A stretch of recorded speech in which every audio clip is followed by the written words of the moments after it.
कुछ कहानियाँ सुनने में बहुत रोचक लगती हैं और बहुत इंटरेस्टिंग लगती हैं, लेकिन वो जब कहानी सही में ज़िंदगी में हकीकत बन के उभरे तो वो शायद मुझे लगता है कि वो लाइफ को ज़्यादा और थ्रिल में बदल देती है। आप यूँ फर्ज कीजिए कि दो लोग जो आसपास बैठे, मैं और मेरे भाई साहब जो बाजू में हमारे बाजू बैठे हैं, और फर्ज कीजिए भाई साहब मुझसे एक दिन पूछते हैं कि मुझे एम्स चाहिए सिलेक्शन होने पर, और मैं भाई साहब को कह देता हूँ कि ठीक है, तो एम्स रायपुर पास है, अपन वही ले लेंगे। भाई साहब बड़े असमंजस में पड़ जाते हैं कि भाई सर ने ऐसा क्या सोच के बोला कि एम्स रायपुर मिल ही जाएगा। लेकिन आज जिस वक्त ये रिकॉर्डिंग हम कर रहे हैं, ये बताते हुए बहुत खुशी हो रही है, बहुत बहुत बहुत ज़्यादा खुशी हो रही है कि अभी ये एम्स रायपुर की प्रक्रिया को ही पूर्ण करवा करके यहाँ पर पहुँच रहे हैं। तो सबसे पहले तो इनको हार्दिक बधाई देते हैं, और ये समझना होगा इनसे, और इस वीडियो के माध्यम से आप भी ये समझिएगा कि कैसे कैसे किन किन ऑब्स्टिकल्स को ये ओवरकम करते हुए आज इस जगह तक पहुँचे हैं। तो सबसे पहले तो मैं बहुत बहुत स्वागत करूँगा उदय साहू जी का, जिन्होंने इस वर्ष के एग्ज़ाम में बिल्कुल अपना झंडा गाड़ा और इनका चयन एम्स रायपुर के लिए हुआ है। तो सबसे पहले तो बधाई। अब मैं उदय जी से ये जानना चाहूँगा कि अपनी आरंभिक शिक्षा के बारे में। अपनी प्रारंभिक शिक्षा क्लास 1 से क्लास 8 तक सरस्वती शिशु मंदिर स्कूल से की थी। उसके बाद 9th और 10th स्कूल में के लिए मैं गवर्नमेंट स्कूल में गया था। उसके बाद 11th और 12th भी मैंने दूसरे गवर्नमेंट स्कूल से किया था, जो मैं सभी मतलब मेरे गांव के आसपास के स्कूल थे। और ये गांव मेरे ख्याल से अभनपुर के आसपास में पड़ता है। हाँ, अभनपुर के आसपास, जो कुरुद ब्लॉक में आता है, धमतरी में। लास्ट ईयर आपके क्या मार्क्स थे, और मार्क्स बताए फिर अपन रैंक पर जाएंगे। लास्ट ईयर नीट 2024 में मेरे 375 मार्क्स थे, और उस पर शायद लगभग 5 लाख रैंक थे। मतलब लाखों में खेले। हाँ, लाखों में खेले। और इस साल आपके क्या मार्क्स हैं और क्या रैंक है? इस साल नीट 2025 में मेरे 607 मार्क्स हैं, और इस टाइम मेरी रैंक 953 रैंक है, और ओबीसी कैटेगरी रैंक 283 है। मतलब आप अभी 100 में खेल के आए हैं। 100। उदय, इस पर ये भी चीज़ एक बताइए कि आपकी जो साल भर जब आप जैसे टेस्ट देते थे, तो क्या ये ऐसा होता है कि शुरू से आप 600 लाओगे तो ही आखिरी में 600 आपका आता है? नहीं सर, ऐसा नहीं है। मेरा शुरू में जब E1 और H1 बैच बना था, तो मतलब 2 टेस्ट में मैं फर्स्ट आया था। उसके बाद जैसे ही बाकी बैच चालू हुए तो मेरा रैंक ना एकदम फर्स्ट से 30 नंबर पे गिर गया। तो मेरे को एकदम अजीब लगा कि कैसा हो गया ऐसा करके। फिर धीरे धीरे मैं ना जो लोग लाते थे नंबर, उनसे मतलब सीखता था कि ये लोग भी कितना पढ़ रहे होंगे तो इनका नंबर आ रहा है ऐसा करके। तो उसको देखकर मैं और मेहनत किया, और मतलब मेरा मार्क्स पूरे साल भर ऐसे 20 नंबर और 50 नंबर पे रहता था ऐसे। मार्क्स वाइज में आप कहाँ चलते थे? अगर आप नवंबर दिसंबर तक भी अगर आप अपना एवरेज निकाले तो कहाँ तक जाते थे? शुरू में तो मेरा नंबर 560 570 के करीब आता था, और उसके बाद धीरे धीरे बढ़ते बढ़ते 600 हो गया लास्ट में। और अगर आप उसका एवरेज निकाले तो वो 520 530 के आसपास आएगा, जो साल भर आपने चलाया उसके अलावा। टेस्ट सीरीज़ का खासतौर पे S2S में टेस्ट सीरीज़ का जब हम लोग ये भी सुनते हैं बाहर की तरफ कि S2S का टेस्ट सीरीज़ नीट का बिल्कुल एकदम परफेक्ट रेप्लिका बनता है, तो आप इस पर बिल्कुल अपना प्रकाश डालें कि ये टेस्ट सीरीज़ और बाकी टेस्ट सीरीज़ अलग कैसे हो जाते हैं, और क्या इन टेस्ट सीरीज़ को S2S के टेस्ट सीरीज़ को लेने के बाद क्या और कुछ लेने की कोई ज़रूरत पड़ती है?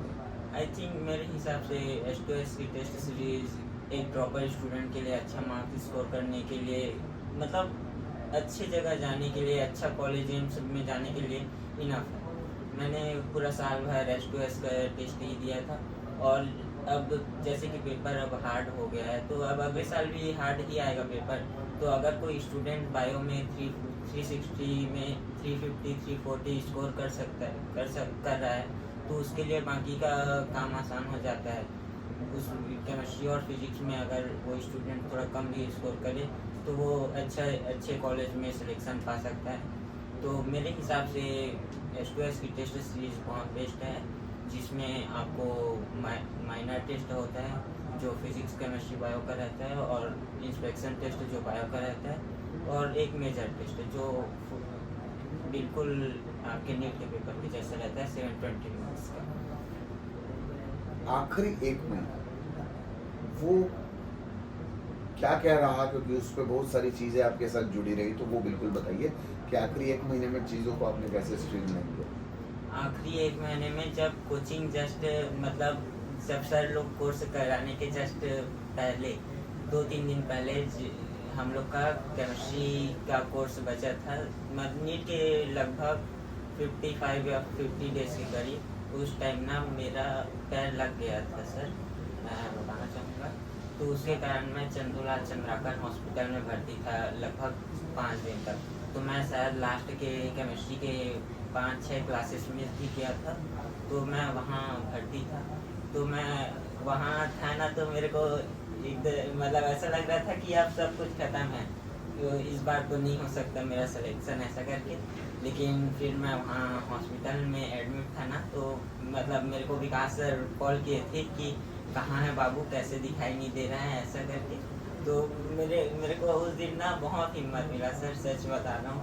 विकास सर कॉल किए थे और बोले कि नहीं बेटा टेंशन मत ले, तू वापस मतलब तू वहाँ से छुट्टी करा के आ, उसके बाद अपन लोग फिर से स्टार्ट करेंगे ना, तेरा आराम से सिलेक्शन होना है बेटा, तू टेंशन मत ले ऐसा करके।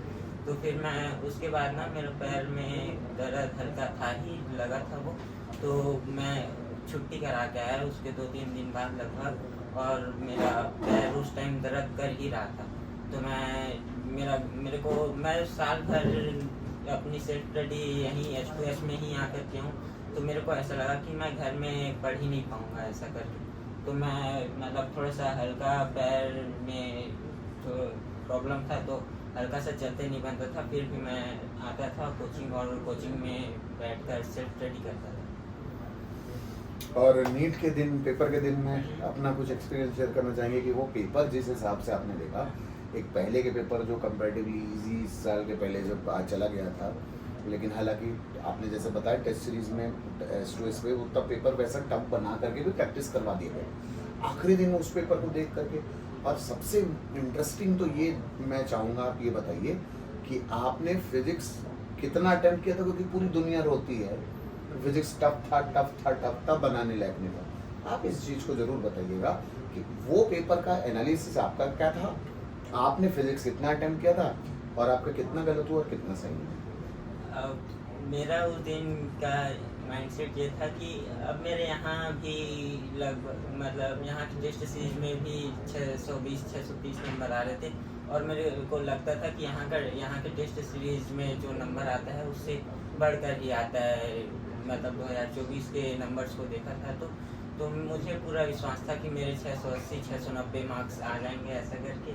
तो फिर मैं फुल ऑन कॉन्फिडेंस गया था पेपर दिलाने। लेकिन पेपर में मतलब मेरा यहाँ का पेपर ऐसे बन जाता था, तो मैं सोचा कि बायो को थोड़ा सा टाइम देता हूँ और आराम से करता हूँ। तो मैं बायो के पेपर को लगभग 55 मिनट्स दिया, और उसके बाद केमिस्ट्री पेपर कितना मार्क्स आया बायो में आपका? और बायो में मेरा 4 नेगेटिव हुआ, तो 340 मार्क्स आए। और उसके बाद मैं केमिस्ट्री को 35 मिनट्स करीब दिया था, तो उसमें मेरे लगभग 140 मार्क्स आए थे। उसमें मैं लास्ट में ना 2 क्वेश्चन थे ना, तो उसको तुक्का मार दिया था कि चलो अगर आएगा तो ऐसा करके। और बायो में भी 2 मारा था, तो लगभग वो 4 मारा था, उसमें 2 सही हुए थे शायद, तो और 2 गलत हुए थे केमिस्ट्री के। तो केमिस्ट्री में मेरे 140 मार्क्स थे। उसके बाद जब मेरे पास फिजिक्स बनाने के लिए 1 आवर 30 मिनट बचा था, और उसमें मेरा OMR बढ़ना भी बचा था, तो मैंने फिजिक्स बनाना स्टार्ट किया। और फिजिक्स का फर्स्ट क्वेश्चन देखते ही मतलब मेरे को लगा कि थोड़ा ये तो नहीं बन रहा है करके, तो मैं वो क्वेश्चन को पकड़े 2-3 मिनट बैठा और मतलब सोचा कि कैसे बनेगा करके। फिर उसके बाद मेरे को लगा कि ये क्वेश्चन नहीं बनेगा ऐसा करके, तो मैं पढ़ा मतलब उसके बाद कोई क्वेश्चन में नहीं रुका, देखते गया कि जो हार्ड लगता गया उसको छोड़ते गया। फिर मैं ऐसे लगभग ना 10-12 क्वेश्चन बनाया था सीधे में। तो मेरे को लगा कि ऐसे में तो नहीं बन पाएगा ऐसा करके, तो मैं पीछे से बनाना स्टार्ट किया था। तो पीछे से बनाते बनाते लगभग मैंने 10-15 मतलब 15 क्वेश्चन और किए थे। तो ओवरऑल मैंने लगभग 25 क्वेश्चन किए थे। तो वो फिजिक्स के क्वेश्चन बहुत लेंदी थे, तो मेरा दिमाग मतलब फुल हो गया था, थोड़ा सा चल ही नहीं रहा था। तो मैं सोचा कि थोड़ा सा OMR भर लेता हूँ ऐसा करके। उस टाइम मेरे पास 25 मिनट्स करीब बचे थे, तो मैं सोचा कि OMR भर लेता हूँ ऐसा करके। फिर मैंने बायो और केमिस्ट्री के सभी क्वेश्चन को भरा OMR में। उसके बाद लगभग 15 मिनट्स बचे थे, तो मेरे पास मैं सोचा जल्दी करता हूँ ऐसा करके। तो वो 15 मिनट्स में मैंने 12 क्वेश्चन और किए। तो ओवरऑल मैंने 37 क्वेश्चन अटेम्प्ट किए थे, जिसमें लगभग 34 या 33 क्वेश्चन राइट हुए थे। ओवरऑल मार्क्स थे। परसेंटाइल आपका क्या था आखिरी में फिजिक्स में? फिजिक्स में मेरे 99.96। अब ये परसेंटाइल सोचिए कहाँ रहता है, किसका रहता है? 99.96 बच्चों की जान लेके आए हो, उसके बाद बोलते हो तुम, हैं? देखिए, तो ये चीज़ें कहीं ना कहीं वो आपकी रहती हैं, और वो ये चीज़ें आपको भी समझ में आती हैं कि ठीक है, ये इम्पैक्ट क्रिएट करता है। फिजिक्स में वो मार्क्स जो रहता है, फिजिक्स वो आती है जो अगर आपके वश में आ जाए तो आप दुनिया के राजा बन जाओगे। और फिजिक्स वो पागल आती है, तो फिजिक्स को अगर किसी ने कंट्रोल कर लिया और अपने बस में कर लिया तो राजा बन के निकलेगा। चलिए, तो आप आने वाले सेशंस के लिए बच्चों को, या जो हम इस वीडियो को देखेंगे उनको कुछ आप संदेश देना चाहते हैं? मैं तो फ्यूचर मतलब अगले सेशन को यही बोलना चाहूँगा कि फिजिक्स को ना मतलब डरिए मत। और S2S में बैच स्टार्ट भी मॉडर्न फिजिक्स से होता है। तो अगर आप उसकी तैयारी अच्छे से NCERT से करें और उसमें नंबर आए, उसके बाद काइनेमेटिक्स स्टार्ट होता है। तो अगर उसमें कोई अच्छे से करता है, उसमें कैलकुलेशन स्पीड थोड़ी फास्ट करो, उसके क्वेश्चन प्रैक्टिस कीजिए। और उसके मतलब उसमें अगर आप लोग कैलकुलेशन स्पीड फास्ट करते हैं, और उसमें बहुत स्टूडेंट्स के नंबर भी आते हैं। उस टाइम मतलब ना उस टाइम तक मेरा उतना ज़्यादा मार्क्स नहीं आता था, लेकिन फिजिक्स में मेरा उस टाइम भी अच्छा खासा मार्क्स आता था, लगभग 140-150। तो उससे मेरा कॉन्फिडेंस रहता था कि मतलब फिजिक्स में अच्छा मार्क्स स्कोर कर सकता हूँ ऐसा कर। तो मेरा शुरू से ही कॉन्फिडेंस अच्छा था फिजिक्स में। तो अगर आप लोग वैसा करते हैं और शुरू से कैलकुलेशन स्पीड फास्ट करते हैं, तो आपका कॉन्फिडेंस रहेगा फिजिक्स में, और आप आने वाले चैप्टर्स में भी अच्छे कॉन्फिडेंस के साथ ही वो चैप्टर को डील करेंगे, तो बाकी के चैप्टर्स भी आपके अच्छे होते जाएंगे। और अगर आप शुरू में ही कैलकुलेशन मतलब डर जाएंगे और क्वेश्चन प्रैक्टिस नहीं करेंगे, तो आपकी कैलकुलेशन स्पीड कभी ठीक नहीं होगी, और वो आगे के चैप्टर्स भी आपके उतने अच्छे नहीं बनेंगे। ठीक है, चलिए, तो देखिए, अभी इनसे कुछ वादा किया था वो पूरा करने का भी समय आएगा। तो इनका वादा इन्होंने लिया, तो ये वादा एक्चुअली मैंने किया था। हाँ। मैंने प्रॉमिस किया था कि इन्होंने बोला कि मिठाई खिलाओगे क्या सिलेक्शन के बाद, तो मैंने बोला मिठाई की दुकान खिला देंगे उनको। तो ये अभी हमारे पीछे लगे हुए हैं, तो इनको वादा किया है कि जल्दी इनको मिठाई की दुकान दी जाएगी, और ये पूरा ज़्यादा नहीं, थोड़ा थोड़ा मिठाई इनको सब चाहिए, तो हम इनको मिठाई की दुकान देंगे। भाई देखिए, काम भी वैसे किया, 99.96% फिजिक्स में कौन लाता है, और लाने के बाद देखिए दुनिया भाई लाया ना, और उसके बाद दुनिया बोलती है कि फिजिक्स टफ था। तो टफनेस जो रहती है वो मेंटली रहती है, फिजिकल और ऐसे अगर रियलाइजेशन मिलेंगे तो कोई चीज़ टफ नहीं होती। तो उदय, अगर आपको एक कोई व्यक्ति चुनना हो जिसको आप ये सफलता का श्रेय, तो वैसे देखिए बहुत सारों को मिलेगा, सब में बटेगा ये, लेकिन ज़्यादा अनुपातिक रूप से आप किसको देना चाहेंगे ये श्रेय? मैं अपनी सफलता का श्रेय अपनी मम्मी को देना चाहूँगा, जो साल भर मेरे साथ रही, और जो कि इसलिए मतलब मैं कभी घर से बाहर नहीं रहा हूँ, तो वो थोड़ा चिंतित थी कि घर से बाहर का खाना कैसा रहेगा ना कैसा। तो वो मेरे साथ शुरू से ही यहाँ आई थी और मेरा देखभाल की और मेरा ख्याल रखी, और मैं उन्हीं के साथ रहा साल भर।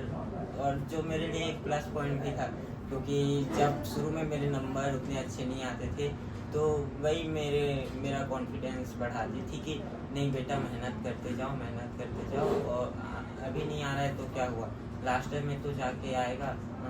और अभी धीरे धीरे नंबर बढ़ाओ बेटा, लास्ट तक तुम्हारा मार्क्स अच्छा आ जाएगा। और सिलेक्शन का उतना ज़्यादा प्रेशर मत लो, तुम बस मेहनत करो बेटा, मैं तुम्हें देख रही हूँ, मुझे तुम्हारी मेहनत पर पूरा विश्वास है। ऐसा करके वो मेरा कॉन्फिडेंस बूस्ट करती थी, जो मेरे लिए मतलब ऐसा था कि जब नंबर नहीं आते थे तो मेरे को डिमोटिवेट फील होता था, तो वो डिमोटिवेट को मोटिवेट करती थी। तो मैं अपनी सफलता का श्रेय पूरा अपनी मम्मी को देना चाहता हूँ।